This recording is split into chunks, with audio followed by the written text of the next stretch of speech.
এত ময়লা হয়, একবার পরলে আর নেওয়া যায় না, প্রত্যেক দিন খাসা লাগে। একটা করে পরবে আর খুলে খুলে রেখে যাবে। বাচ্চাদের এত পরিমাণ অত্যাচার। আমাদের কাপড়ই কম খাসতে হয় আর বাচ্চাদের কাপড়ই বেশি খাসতে হয়। একবার যদি বাইরে যাই ওই পোশাক আর হবে না। আর কাপড় খাসাটা আমার এত পরিমাণ বিরক্ত, কি আর বলবো। আমি আমার কাপড়ই ময়লা করে বসে থাকি, তবুও খাসতে যাই না। কিন্তু দেখেন, আমাদের বাচ্চা মানুষ করতে লাগলে না, তাদের কাপড় খাসতেই হবে। আর আজকে কেমন জানি শরীরটা ভালো করতেছে না, ভাল লাগতেছে না। আসসালামু আলাইকুম, সবাই কেমন আছেন? আশা করি সবাই অনেক অনেক ভালো আছেন। আপনাদের দোয়ায় আমিও আলহামদুলিল্লাহ ভালো আছি। আর এখন দেখতেছি রোদে থাকাই যাচ্ছে না, রোদের তাপ অনেক বেশি হয়ে গেছে। তো এখন ছাদে বেশিক্ষণ থাকাও যাবে না, অনেক রোদ লাগতেছে।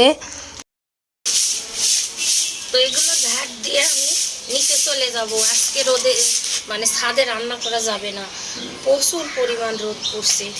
আগে ভালোই হলো, ছাদে রান্না করা গেল।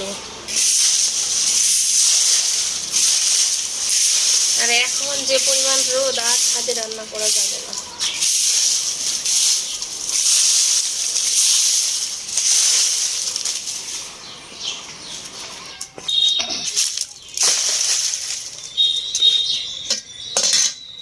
তো এখানে রান্না করে করে রেখে যাই কড়াইগুলো। এখানে রান্না করে কড়াই রেখেই যাই।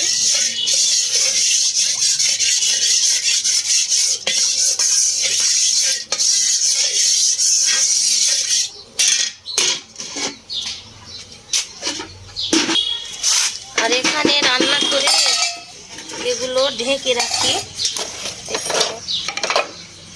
এখানে ডালা রেখে গেছি, মানে রান্না করছি আর নিয়ে যাইনি। দেখেন, এখানে ছাদে রান্না করি, ছাদেই এগুলো রেখে দিই, ভালো হয় আর কি। এই রমজান মাসে আবার ছাদেই রান্না করব, একবারে নিয়ে চলে আসব, এসে ছাদেই রান্না করবো।